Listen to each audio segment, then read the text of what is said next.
அனைவருக்கும் வணக்கம். Gold medalist Hindi guide வழங்கும் கற்க கசடர நிகழ்ச்சிக்கு தங்களை வரவேற்பதில் பெருமகிழ்ச்சி अடைகிறேன். सबको सादर प्रणाम.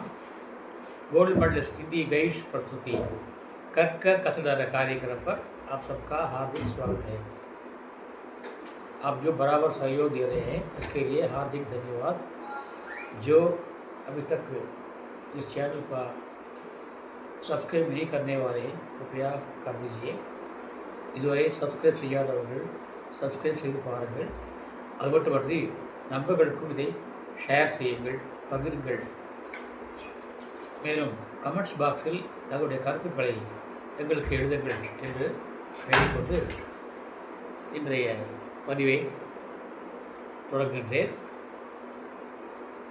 हिंदी साहित्य सदन इस मंच के अंतर्गत हम व्याकरण के बारे में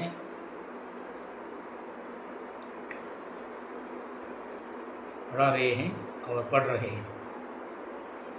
इस सिलसिले में आज हम विशेषण के बारे में कुछ जानकारी प्राप्त करने वाले हैं. विशेषण वो होता है जो संज्ञा की विशेषता बतावे, वो விசேஷன் होता है. பெயரை குறிக்கும் சொல் பெயர்ச்சொல், பெயர்ச்சொல்லுடைய தன்மையை குறிப்பிடும் செய்தால் பெயர் குறிச்சொல்.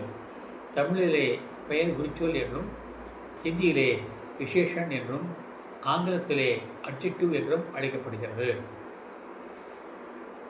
பெயரை குறிக்கும் சொல் பெயர்ச்சொல், பெயர்ச்சொல்லின் தன்மையை, பண்பை, எண்ணிக்கையை குறிப்பிடும் சொல் பெயர் குறிச்சொல். जो शब्द संज्ञा की विशेषता बताए उसे विशेषण कहते हैं. विशेषण कितने प्रकार के हैं? पहला है नंबर 1 गुणवाचक विशेषण, एडजेक्टिव ऑफ द क्वालिटी. गुणवाचक विशेषण जो किसी शब्द के गुण बतावे उसे गुणवाचक विशेषण कहते हैं. जैसे दूध, गर्म दूध. दूध, गर्म दूध. आदमी, अच्छा आदमी. लोग, बुरे लोग. फल, कड़वा फल या मीठा फल.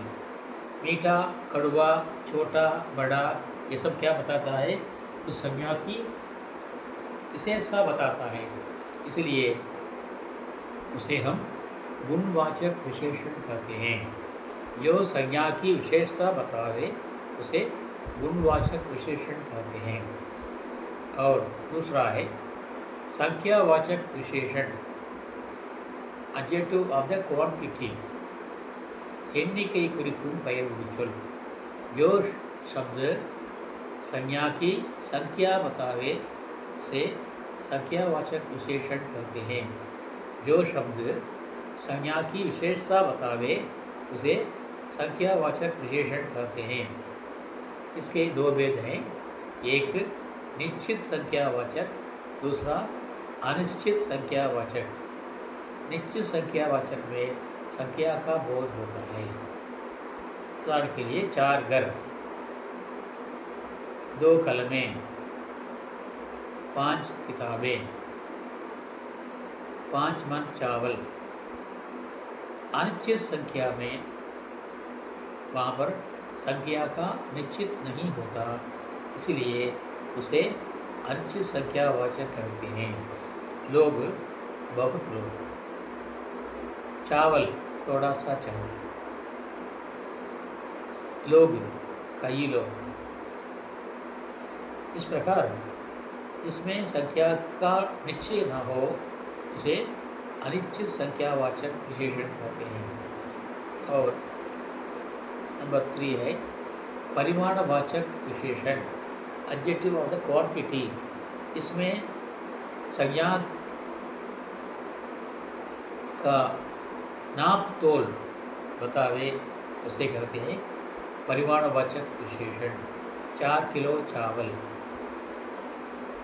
4 किलो चावल ये निश्चित परिमाणवाचक विशेषण है. 1 किलो दूध, 1 किलो घी, ये निश्चित परिमाणवाचक विशेषण है।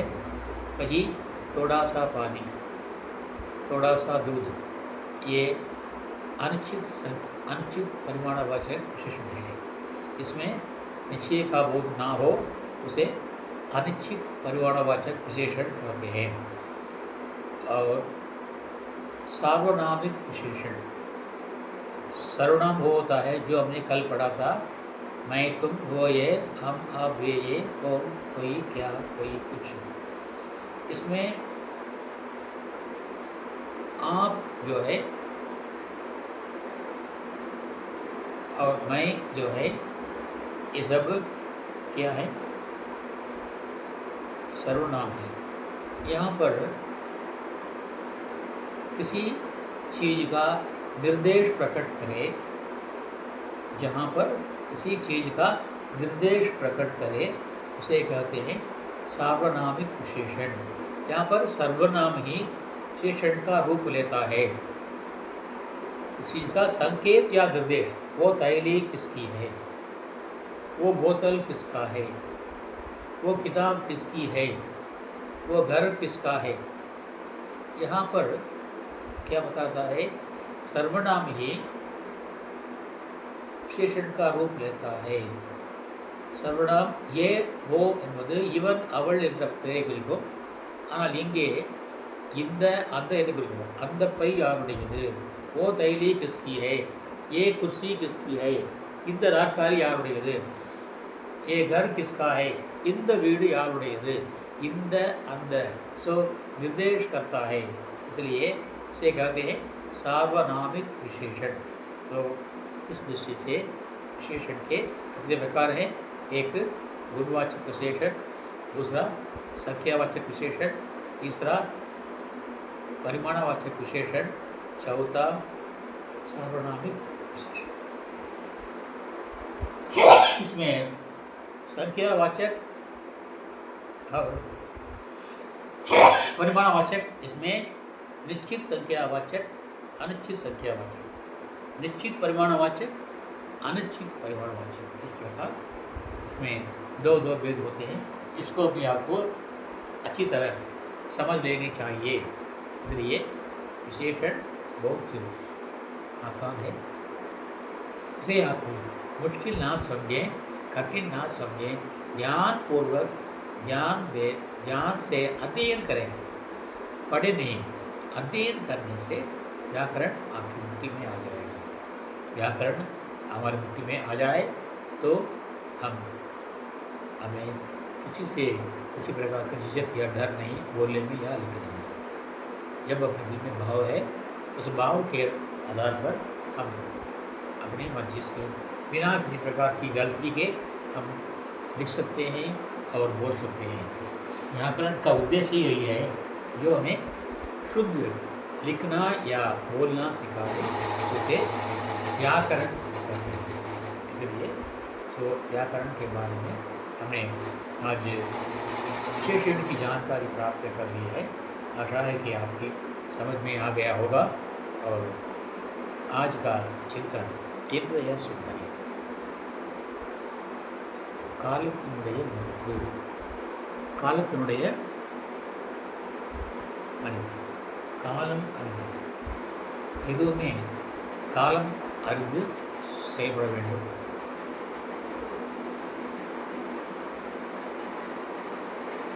காலம் கருதியிருப்பர் கலங்காது ஞானம் கருதுபவர். காலம் கருதி இருப்பது கலங்காது ஞானம் கருதுவார் என்கிறார் வள்ளுவர். அப்போது நமக்கு ஞானமே வேண்டும் என்ற ஞானம் தான் உலகம். இந்த உலகமே வேண்டும் என்று எண்ணுவர்கள் கூட அதுக்கு எப்படா சரியான சூழ்நிலை வரும் என்று அதற்காக காத்திருப்பார்கள். ஆகவே காத்திருந்தால் கண்டிப்பாக நமக்கு ஞானம் காலம் கருதி எடுத்தார் செய்யும். அது சொல்வார், காலம் கருதி இடத்தார் செய்யும் ஞானத்தில் மான கருதி இருக்கும். அதுபோல நாம் காலம் அறிந்து செயல்பட்டால், ஏனென்றால் ஆடிப்பட்டம் தேடுவது என்பார்கள்.